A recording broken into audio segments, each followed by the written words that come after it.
After a roller coaster of a pandemic, cases of the coronavirus are starting to decline, but businesses and employee challenges are at an all-time high. During this presentation, my classmates and I will explain the challenges that the COVID-19 pandemic has created in the workplace and how it has impacted employees, employers, and the community. A record 4.3 million workers quit their jobs in August of 2021, led by retail and food industries. And because of this large decline of employees, many businesses are understaffed. Reduced staff makes existing employees responsible for more work, and this increased workload adds more stress on employees to complete work and meet performance expectations. Increased stress lowers employee job satisfaction and eventually takes a toll on an employee's mental and physical health. These effects can increase the time needed off work because working in an understaffed environment can often feel overwhelming. Turnover rates also increase when employees feel overwhelmed, and because of this, many workers would rather quit their jobs than keep up with the increased workloads at the same pay rate. Understaffing also directly contributes to a decrease in work quality. With more duties to manage and less time to work on each task, the quality of work will inevitably decrease. With more customers to handle, workers will have less time to understand individual customer needs as well as rushing around to finish projects, resulting in more mistakes. Many employees are feeling the stressful impact that COVID-19 is having in the workplace and are feeling overworked. Moreover, consumers and the community as a whole are being affected, and employers are now having to figure out new ways to attract employees. Hello, my name is Brent Owens, and I'm going to be discussing the different factors on how understaffing and the stimulus is affecting members within or employees within the workplace. Unemployment stimulus. According to ZipRecruiter.com, the average American is making roughly $55,000 a year off unemployment, which comes out to roughly $1,000 a year, maybe more, maybe less, depending on the state you live in. Which is more than what a large portion of Americans are making working regular 9-to-5 jobs during the pandemic. Using myself as an example, whenever I work full time, I make roughly around $20,000 to $25,000 a year, which increases to $30,000 a year, adding the pay I get from the National Guard. I could be making almost double that on unemployment. Because of this fact, many unemployed individuals are going to be less motivated to re-enter the workplace, which can force businesses to go through an understaffing issue.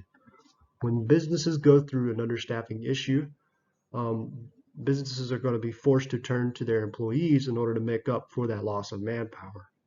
For example, employees will be forced to work longer hours and more overtime hours, oftentimes with the same pay or benefits. Employees will also find themselves with an increased number of responsibilities. So if you're working one job, you might have to work your job plus another job or responsibility that is vital for the business in order to make up for that shortfall in understaffing. With this, coupled with minimum wage pay and all that, can also force many employees to leave for better financial opportunities. If a business undergoes severe understaffing, this can also force them to shut down, which could put more employees in, which can force more employees to be unemployed. And here are my sources. Understaffing has caused many consequences for employees, management, and businesses alone.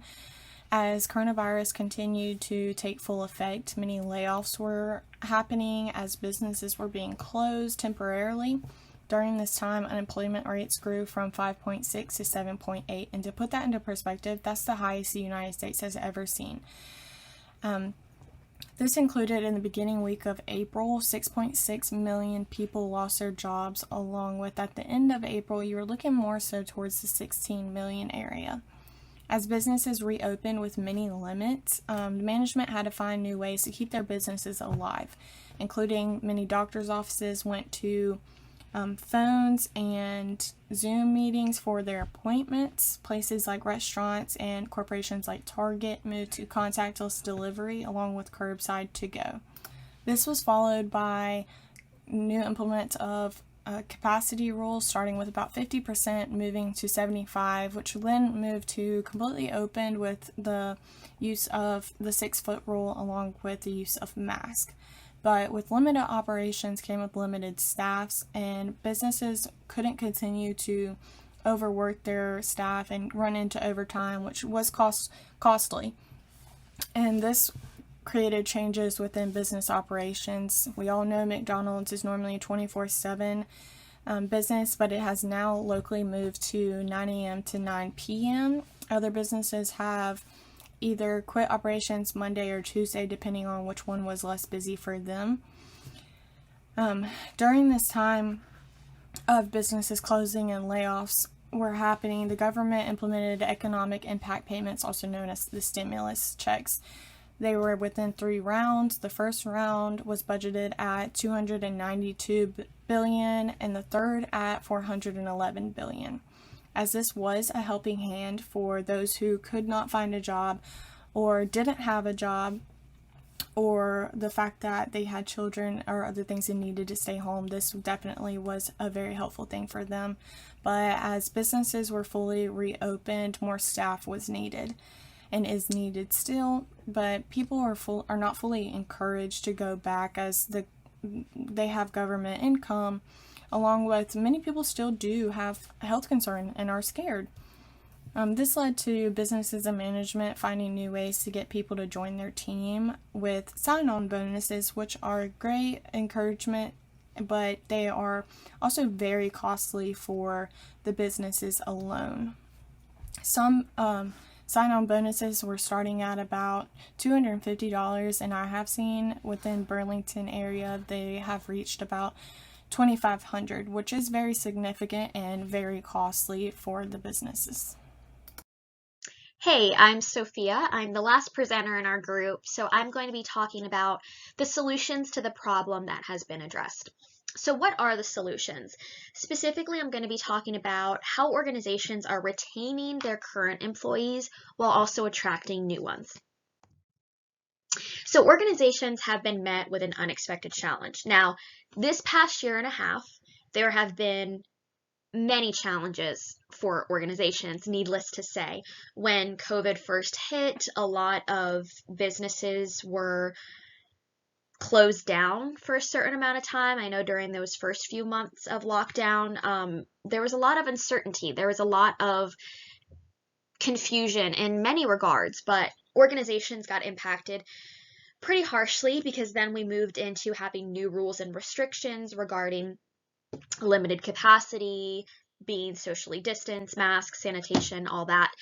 And now organizations still have the challenge of being understaffed. Now, this is not to say that organizations have not dealt with understaffing problems in the past, but as Blakelee said, it's the highest it's ever been in the US right now.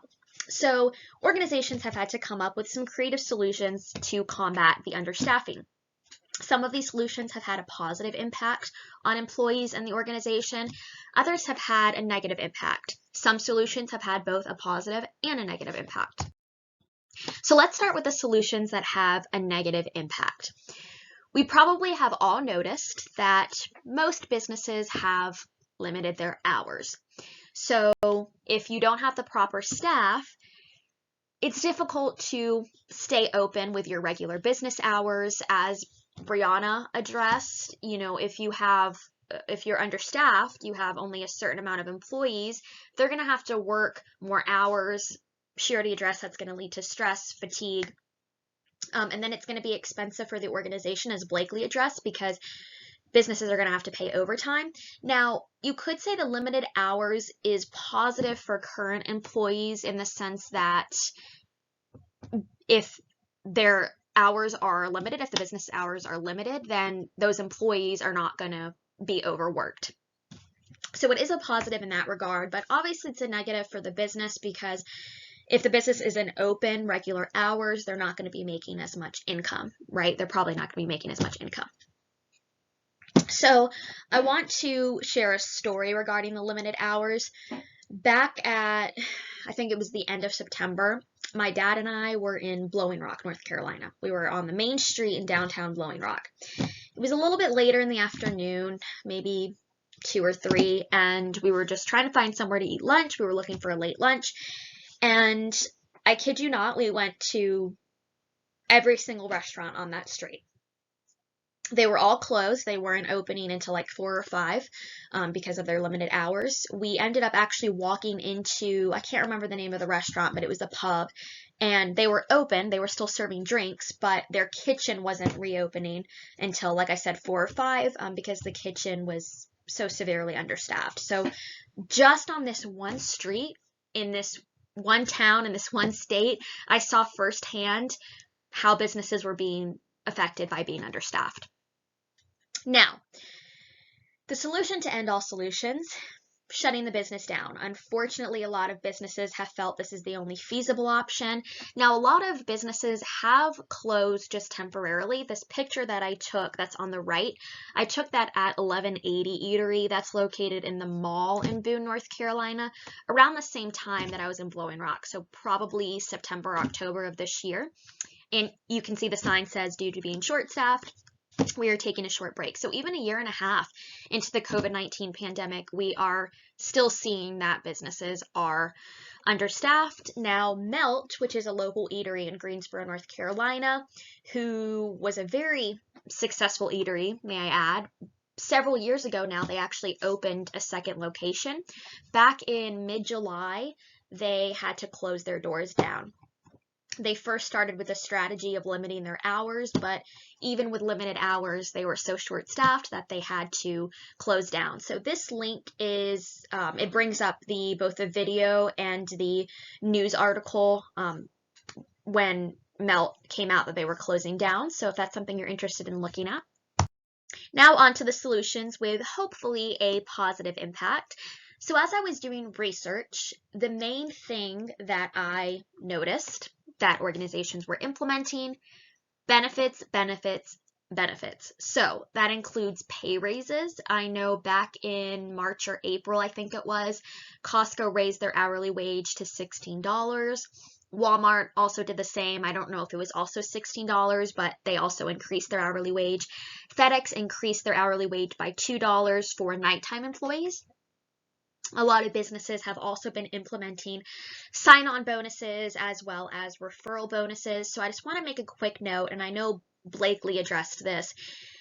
These bonuses can possibly have a negative impact on the organization in the long run, in the sense that if they don't have the ability, so if they don't actually have the money and or resources to be able to give out all this extra money via bonuses, it could have a negative impact on them in the long run. But obviously they are doing it with the intention that they will positively impact their organization by gaining those new employees. So sign-on bonuses for new hires, as well as referral bonuses for current employees. So if you refer someone new to work for your business, you would get a referral bonus on your paycheck. A lot of businesses have been hosting recruiting events. So I know Taco Bell hosted a series of outdoor in-person ones.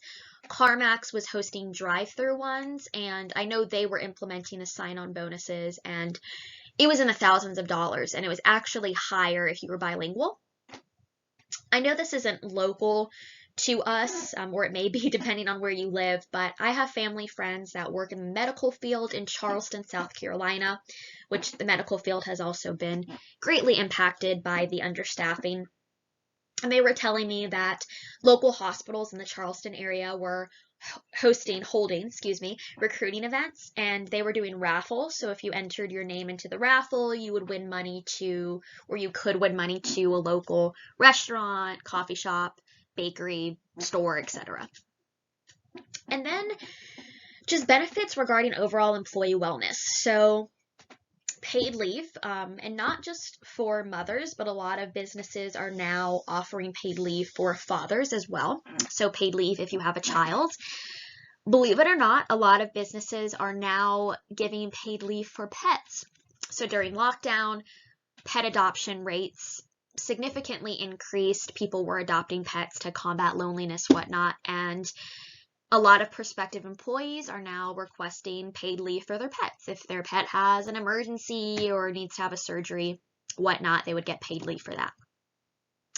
Also, flexible schedules, and I don't just mean this in what days and what hours you work. That's definitely part of it, but flexibility too in choosing to work from home, so work remotely, work in person, or work hybrid, so both remotely and in person.